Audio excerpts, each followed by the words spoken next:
So this is my Bond supervillain moment, obviously. I plan to do the Maxwell's Demon podcast for a while now. So this actually has been a lot of work. We're talking like 8-10 hours just to get the notes, to get everything going, because this goes so deep. And obviously, this is a moment my cat has decided to be right in the middle. So there you go. Look how fluffy she's getting. She's not even a year old. She'll be the perfect supervillain cat. I mean, like, anyway. Right, so today is going to be about Maxwell's demon. Why Maxwell demon? What is a Maxwell demon? And everything. Before I get there, I need to talk about information management. So this is why I wanted to do this podcast very early on in the Julien's Corner podcast. I talked a little bit about information management in the last one, but I want to do it a lot on Maxwell demon for people to understand like how deep this concept goes. This is where, in a way, everything comes from. Like, this is such a fundamental principle. We saw that a lot in Schrodinger's book, What is Life, when he was trying to explain the difference between life and non-life. And really the difference between life and non-life, I'm going to oversimplify that, is that life fights entropy. Life tries to diminish the creation of entropy. So on those podcasts, ladies and gentlemen, I'm going to put links to all that stuff. So I'm going to put a link to the book by Schrödinger, What is Life? I'm going to put a link to also a lecture from Carl Friston. Just he was on TV for 10-15 minutes where he explains what he means by that. But that concept came early on from Schrödinger in the book What is Life, where that idea that at the body temperature, at the small distances that we see, for example, cellular life and everything, the reaction should not happen the way they do, right? Entropy should take over the cell way more than it does. We should see, for example, DNA, the strands of DNA should not be able to stay as compact and as strong as they are at a body temperature of 37 degrees. There is so much background noise in the cell because of the temperature that it should not act the way it does. And so that's where Schrödinger in the book What is Life start to talk about the impossibility of life within a cell the way we see it, if you look at just physics. And so then Heisenberg, Einstein, Niels Bohr all talked about the need to get biology and physics to talk, because there was a major issue. The second quantum mechanics came about, right, in around the 1920s to 1930s. He rocked physics completely. Before that, we had a very deterministic view of the universe. Newton's laws, like something goes straight until it's being pushed out of line. And that's a little bit of how biology still see the world, in a very deterministic way, which means there's a reaction, there's an action and a reaction. That's simple. Something does this, that, and then we are done. And so it's a very like A equals B kind of thing. Except it doesn't work like that. That's what quantum mechanics showed, is like everything is actually probabilistic, not deterministic. And introduce all the talk about entropy becomes very important. And what seems to matter the most, which is the concept of information. This is really coming the most out of quantum mechanics. And biology has not integrated that yet, and that's the biggest problem. So we're still stuck with a deterministic view of A causes B. And as we're going to see, it's not nearly that simple. There is an entire part from quantum mechanics and all that needs to be integrated in biology, so from physics to biology. And that was the work of Schrödinger. Now, he's not been the only one. There was if you guys like conspiracies, check a guy named Fantapié. Fantappie. He was a Italian mathematical genius who started to go into negative entropy. Negative entropy is something Schrödinger talks about in his book. And then he had an entire writings about that and everything. Like he was talking a little bit in religious talks by the end, because I think he was himself a Christian. I don't like when they go there, but that's beside the point. But there was an old talk about intent there, negative entropy and all that stuff, which obviously was discarded because there is one thing you're not allowed to touch. It's the second law of thermodynamics, which states that entropy always increases. So at that time, it was very, very controversial. And then for the conspiracy, one time he was at home and then two men came to visit him right? And he died later that day, and all his work disappeared. That's all I'm going to say. That one you can check. It's on Wikipedia. But anyway, and he had happened to there was a Lagrange Jardin, which was he was a priest and a French anthropologist who got excommunicated by the Catholic Church for going there because he started to go. It was like what 19th century as well. Fantapié was 20th century, but I think Lagrange Jardin was 19th century, or maybe maybe early 20th century. I will have to check. And he started to talk about the notion of intent, but trying to link it to biology, using a bit of physics. So same idea, right? But he did it from being a priest and an anthropologist at the same time, and got full-blown excommunicated by the Catholic Church. It seems to be a subject you're not allowed to touch. So it's very interesting because if we look at just from an information perspective, which is what Maxwell demons rely to, we're going to see how deep this subject could go. And then you could see why it would make people very, very uncomfortable. But I think this is the basis of life right there. And so Schrödinger gets into that. 1944, he gets his book out and start to do a series of lectures about it and everything, in which he states that life seem to act as a management of entropy, trying to diminish entropy. So first of all, what is entropy? Entropy is the measure of disorder of a system. In physics, it counts as, it's measured in heat, actually, but it's really the amount of possibility in a system that you don't see. For example, if you look at a bathtub, the molecules are placed a certain way, but imagine the number of ways the molecules could move around in a different way, but it wouldn't change the water in the bathtub. It wouldn't change it. It would not make it boil. It would not make it freeze. But so there is all those possibilities of those molecules of water being placed differently with the same aspect, right? That's the measure of entropy of the system. Is how much fucking around can you do, right? Without changing the system. That's entropy. So it's a measure of disorder of the system. The idea of the second law of thermodynamics is that everything gets from order to disorder, like gets from a state. And as you move on, the state gets more and more disorderly.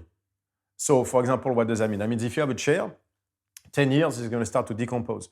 100 years is going to start to turn into dust. 100 years after that, the dust is all over the place. And then basically the chair has disappeared. There's nothing you can do about that. You would have to redo the chair all the time, right? But by itself, everything goes to that. So eventually, when you have maximum entropy, you have heat death because everything is so far away from each other that they stop interacting and everything dies. So that's where the universe eventually will go. So as we think, is maximum entropy, which is heat death. So everything dies. And so the idea of Schrödinger was like, yes, but if we look at how a system should work, because remember, heat and entropy are linked, right? For example, in the body at 37 degrees, it should not behave the way it does. We should have far more entropy, far more disorder in the system than we actually do. And so his definition of life was something that fights that creation of entropy.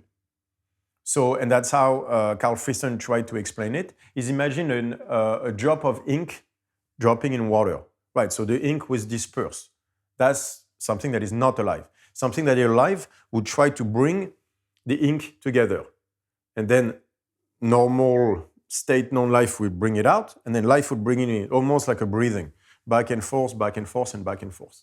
And so the point of life is to bring it back together. The point of non-life, so you could say death if you want, it would be to spread out the ink in the water.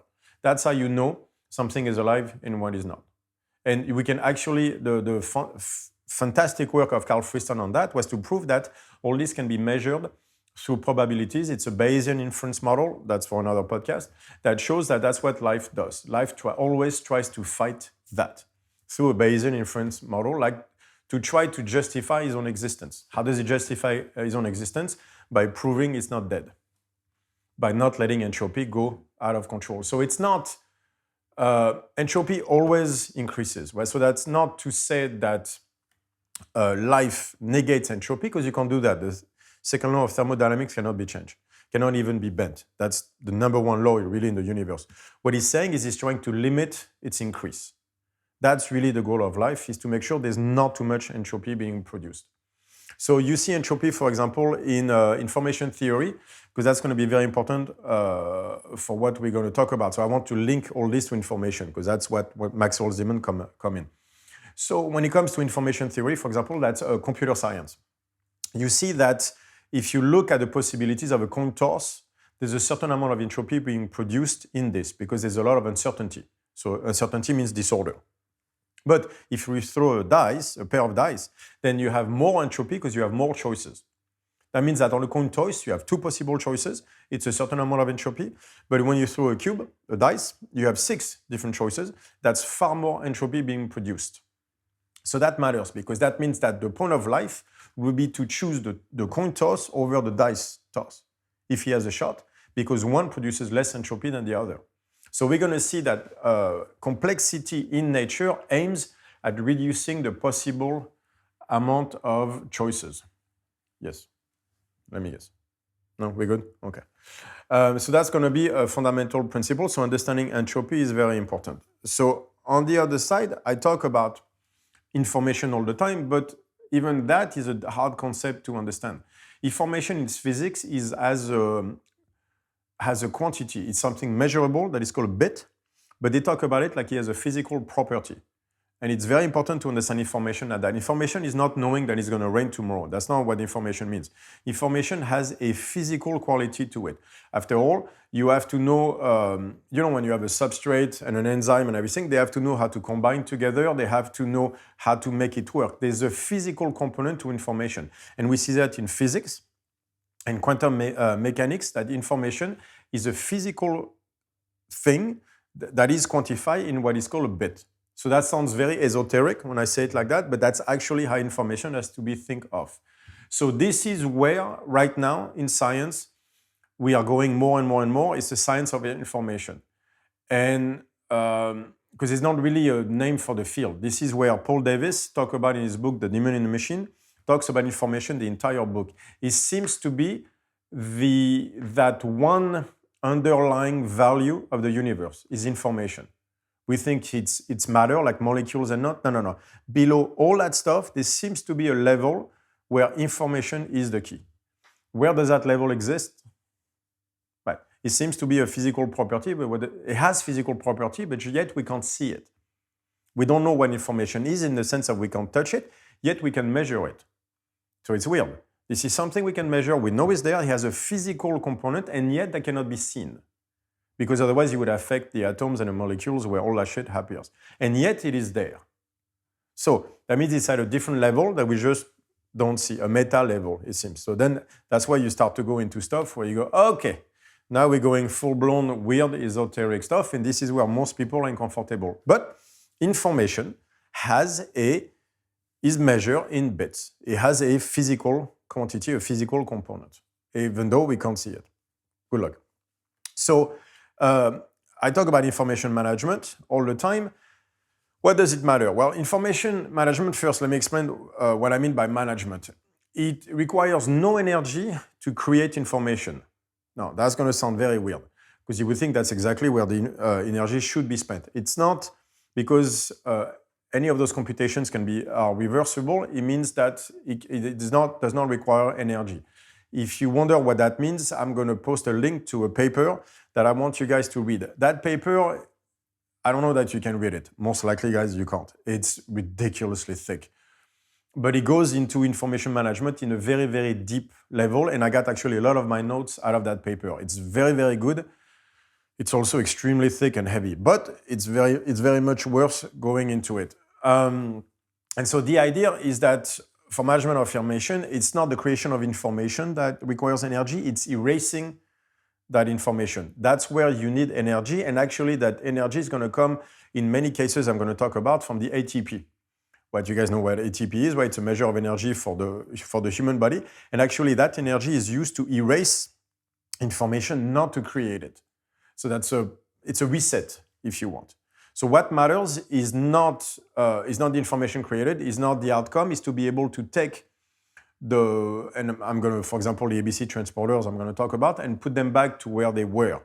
So it's a reset to the first state, the rest state, where energy is consumed, and not the action state. So it's not the action that requires energy, it's the reset to go back to zero. So yeah, I know it's weird, but this is where this is going. So what I find very interesting about that is you could explain it by saying this is about forgetting the experience but keeping the lesson in that sense, right?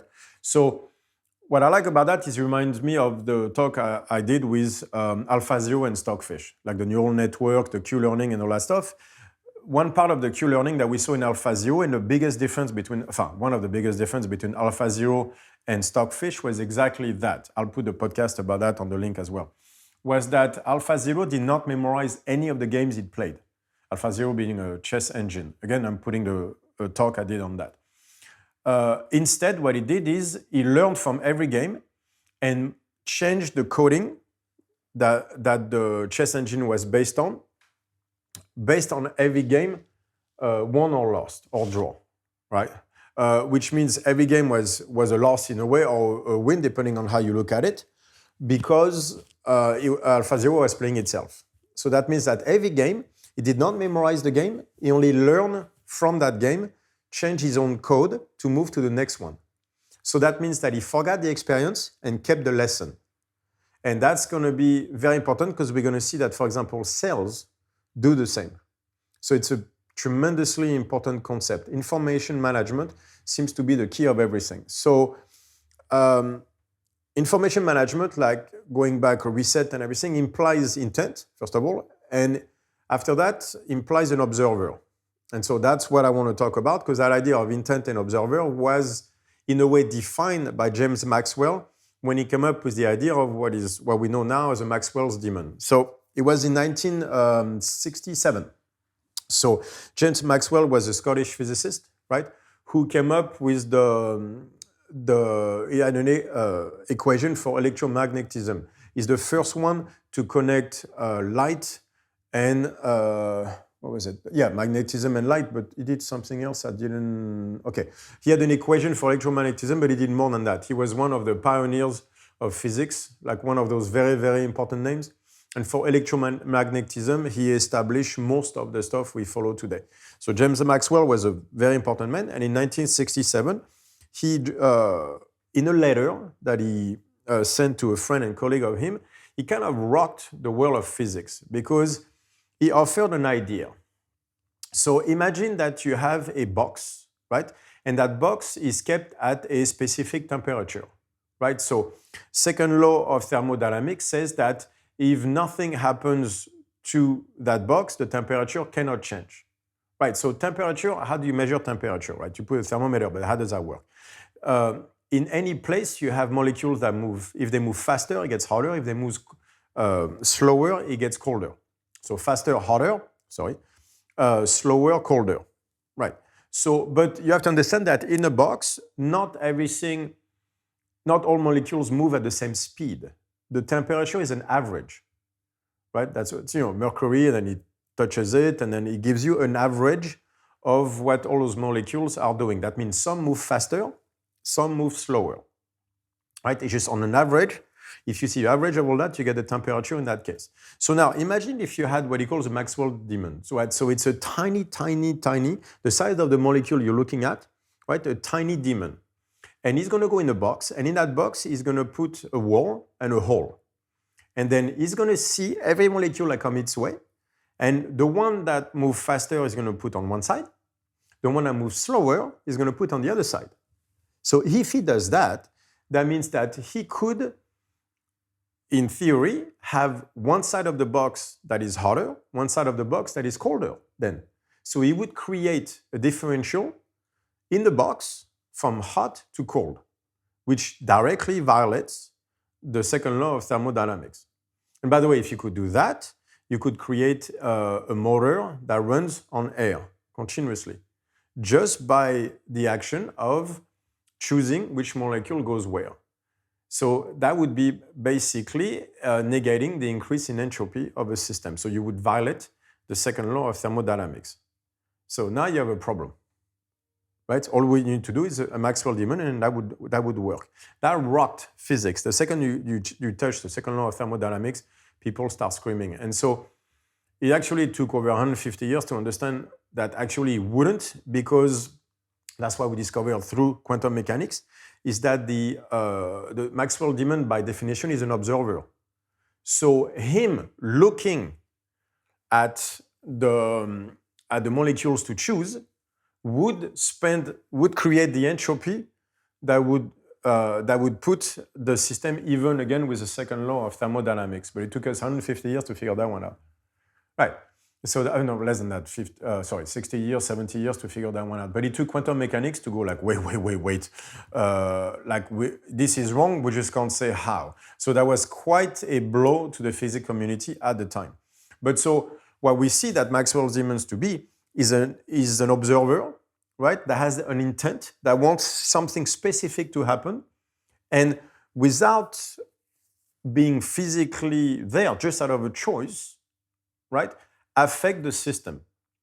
So it's a very weird idea, is that he wouldn't need to physically take the molecules. All he would have to do is to allow this molecule to go through, but not that one. So just by making a choice, he would violate the second law of thermodynamics, or in that case not, because of the observer changes the entropy levels by itself. But anyway, just by making a choice, he could change the system. So the notion of an intent from an observer is actually a very perplexing one in that sense. And what we're going to see is that exists in nature all the time, within the cell, RNA, and all that stuff. We see Maxwell's demons everywhere, where a choice changes the system. Okay, but where is that choice coming from? So that's information-based. That's what the choice is. It's information-based. Okay, but where is that information being kept? And that's why we're going to see there's a number of issues coming up with that one. Okay, so example number one, the flatworm. So the flatworm, there's a flatworm experiment on something called a planarian, but it's a type of worm, doesn't matter, that was done by Michael Levin at the Tufts University. If you go into the book, The Demon in the Machine, you will find it from page 186 on. It says Darwin 2.0. It's that book that you should read. And so it was done by Michael Lewin, and the idea was they would take a flatworm, like a typical one, that has a head on one side and a tail on the other, right? And they would put something called heptanol and octanol, which is it's a drug, but a jet fuel kind of thing, that disrupts the bioelectric activity of cells. So a cell works because there's a voltage differential between the outside and the inside. A lot of stuff happens like that through electricity, voltage differential technically. And heptanol and octanol actually disrupt that. So the flatworm gets the octanol, and then, when a flatworm, you take it, you cut it in two, you get one part that has a head and a tail, and the other part that has a head and a tail. So that means that the flatworm knows where the injury happens and which way it has to be built. You know what I mean? So that kind of matters. So we go, okay, but that's DNA and stuff like that. I'm like, all right. But again, so the flatworm has to know where the injury was and which way to go with a replacement. When you put the heptanol and octanol on the flatworm, it disrupts things, which means that you cut it in half, and now you have a worm with two heads. Right, because you fucked around with the bioelectricity activity, which means you change the structure, the way the information was carried. You disrupted the flow of information, which changed the form. So people will go, steal DNA. Okay, but then you take that worm that had two heads, you cut it in half. If you don't give it heptanol and octanol, the DNA of the flatworm did not change. What we change is just the bioelectrical activity. Right, so you remove the heptanol and octanol. So you don't change the bioelectrical activity anymore. So then you go back to the first flatworm you have, even though he has two heads. So you cut it in half. What you should get is a worm with a head and a tail, a worm with a head and a tail, except you get a worm with two heads, and then a worm with two heads. And that will happen for a number of generations. But then you'll go back to a worm with a head and a tail. So remember, the DNA has never changed. It's the same as the first one. So what has changed? What has changed is the RNA. So epigenetics, the influence of the outside on the expression of genes of the animal. Right, so that means that you have not changed its DNA structure, you only changed the RNA structure. How? again, environment changes expression of the DNA. Right, but that brings a question. That means that the worm memorized the change in environment, but he didn't memorize it. Where did he memorize it? Because it doesn't have a brain per se. And how did he know to go back to 2 heads and then to go back eventually to not? So that means that the epigenetic, the RNA, is the change. I'm like, all right, where did that memory come from? Because there is a memory in epigenetics. It's actually called epigenetic memory. I'm like, okay, where is it? You know, it's the stuff with a worm that you make them do a maze, you grind them, and then you do stuff. Some of those experiments have been proven to be bullshit, but some of it were shown that you could actually transfer memory through ingestion in certain worms and stuff like that. Doesn't work for all creatures, but for worm it does. Yeah. But again, so there's an epigenetic memory at play. Sure, where is it? Because again, memory means what? Means information management. Okay? Where is it happening? And where is that memory being stored? Because again, the DNA did not change. So there was another type of flatworm that would glow at a certain temperature. So you go to a certain temperature, they start glowing. You take them, it's another experiment, you put them into a lower temperature for the subsequent generation and everything, and they still glow, even though the temperature is different. And they would do that for 14 generations and then go back to not glowing. So it adapted to a situation it was never put in, only the generation above it. So it learned from its parents in a way, which is not a parent, but you get the idea. So we learned from that and memorized it. Again, where? The DNA has not changed. So epigenetic memory tells you that there is information management done somewhere. Exactly. Where is it stored? And how come after 14 it stops then? Because he's learned that the environment does not require that. Okay, so we're going back to an observer that makes a decision. That's intent. We're going back to Maxwell's demon. So all right, so there's a Maxwell demon. And then, then the list becomes very interesting. So we're going to go into pure biology. So that one, I will refer you to that paper that I posted because they are far more precise than I am because they go really into depth. And honestly, I'm not a biologist. I am not going that far, but I'll give you the big lines. If you look in a cell, what matters a lot is spatial interaction. It's if you have compounds that are reactive to each other, then you either want to put them next to each other or away from each other. If I don't want certain compounds to react to each other, they have to be placed at a certain distance. Because if they're too close, they'll start the reaction.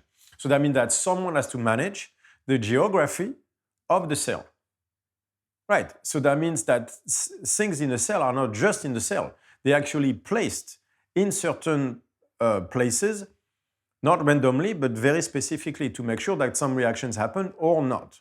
Right, the shape of the cell matters. Everybody thinks, oh, it just moves. No. Like those round stuff happen for a very reason because it's spatial management of specific components that have to get out or not.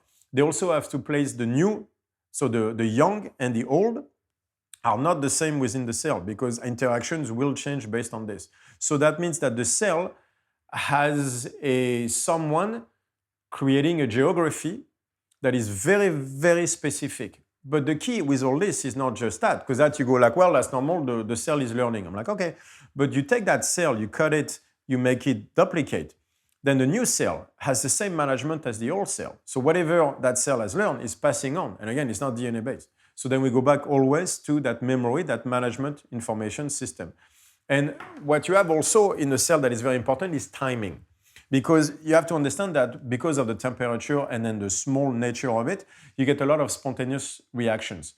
That's welcome to quantum mechanics. It happens a lot within a cell. It won't happen in a human, but at those temperature and distances and size, you would see that happen. So the cell has to be able to know what is a spontaneous reaction and what is the one that it actually wants to happen that is controllable.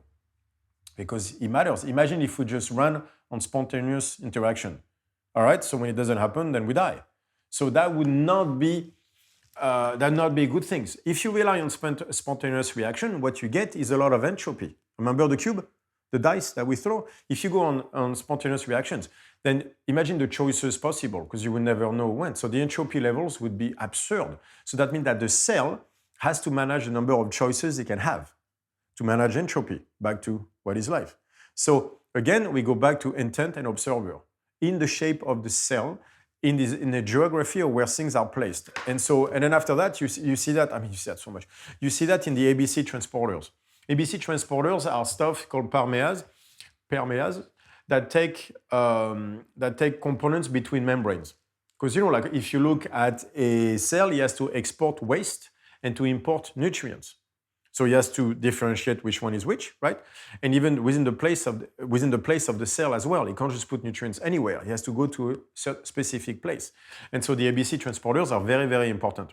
They have to know where they go, but you also have to understand is where they go can be very far, right? It goes to another cell where it's going to interact a certain way. So he has to get there and know exactly where it's going, not just what it's going to deliver, but where it's going to deliver it and everything. And so what we see in the case of the ABC transporters, they have 2 slots for ATP.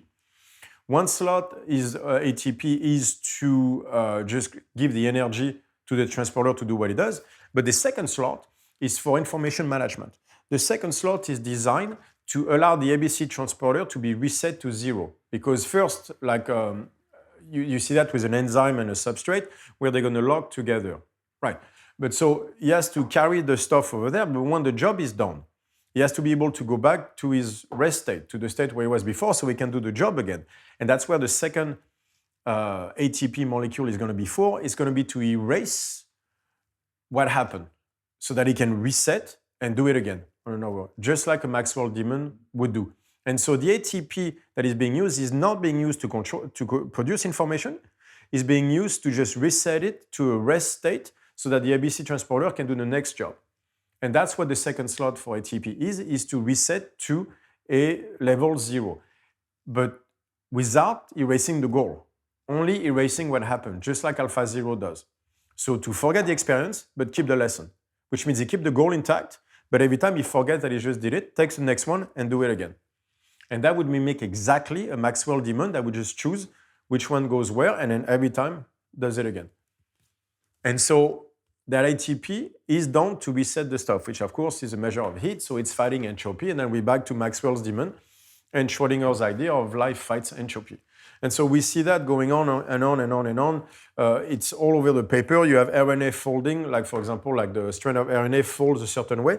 And the way it's folded actually defines a lot of things. So the way to fold is almost infinite. And as you remember, you cannot have too many choices, otherwise we're back to the same problem. So that means even on the RNA folding, the system has to remember which folding is best and to not give too many possible folding, because otherwise we're back to increasing entropy. So it's going to learn which foldings are best and mostly stick with those, but knowing exactly what the geography is and things like this. So it just keeps on going like this and like this and like this, where you see the example of Maxwell's demon type of behavior everywhere from within the cell to epigenetics to outside of it. So it's there. We see it, we just don't know where it lives. That information management is there. What interests to me about it is like, remember I talk about wanting versus not wanting all the time, fight versus flight, the difference between wanting to be there versus not wanting to be there. Well, that's what this is. If you look at that want versus not want, it's a Maxwell's demon. Like we've seen that controllable stress, which means one you can stop whenever you want, versus uncontrollable stress, one where they saw that on mice. They put it on those wheels, and some could not get away from the wheels, others could. The one that could stop at any time had a different sympathetic reaction as to which part of the brain was going than the ones that could not get out of the wheel, which means controllable stress was activating something toward the locus coeruleus that produces a noradrenaline, that is the neurotransmitter of the sympathetic nervous system, whereas the mice that were in the uncontrollable stress were going more toward the hypothalamus. And so there was a different level, hierarchy-wise, there was a different stuff for the hierarchy based on whether the mice wanted to be there or not wanted to be there, which is exactly what we see with the sympathetic nervous system, the fight versus flight. Whether you want to be there or not want to be there makes all the difference in the world. But that's where people also get confused. They go like, well, what difference does it make, whether you want there or not? It makes all the difference in the world because it's a Maxwell demon. That seems to be defining what life is. Information management is the base of life. I can't pinpoint you where it is though. But it is there. It is measured in bits, except it has no physical components that we can define in that sense, even though we're defining it. So there's such a deep rabbit hole there and such a fascinating one. But to me, that Maxwell demon goes so from the cell all the way to the human being. To me, for what we do, the important Maxwell demon is that one. Do you want to be there or not? We see different reaction from the body based on that. Again, like the brain, the brain networks will be different whether you want to be there or not want to be there, even within a sympathetic reaction. So that concept to me is everything. So the reason I'm doing it on the Julien's Corner is because this is so heavy and you're going to have to study the shit out of it based on the papers that I gave and all that stuff. But this is, to me, the base, in a way, of strong faith. Is understanding the Maxwell demon, understanding that information management toward, in that case, do you want to be there or not? Are you present or are you just fucking off in your head? Matters all the way to the cell level of your body. That is not just like, oh, wanting to be there, wanting to be present. It's not just kumbaya, namaste and all that stuff. No. It affects you all the way to hormonal level, all the way to the cell of your bodies. Maxwell demons are everywhere, and they, as I showed you, they go all the way to the life of the cell. It is that deep of an idea. So being present is not just a namaste stuff. It goes so much further than that. It goes all the way to which brain networks you're going to use. So therefore, changes in chemical properties of the body, of hormones, of all that stuff. Fundamentally, you need to understand this part. It is what I spend the most time working on because it requires some quantum mechanics a little bit to understand entropy. It requires some base of physics, of biology, how far it goes. Like, this is the fundamental principle, not just strong fit, I think of life, information management. That is the key thing. And you need to understand that so you can understand why the nutrition protocol, why burn the question, why all that stuff. Okay. Thank you, guys.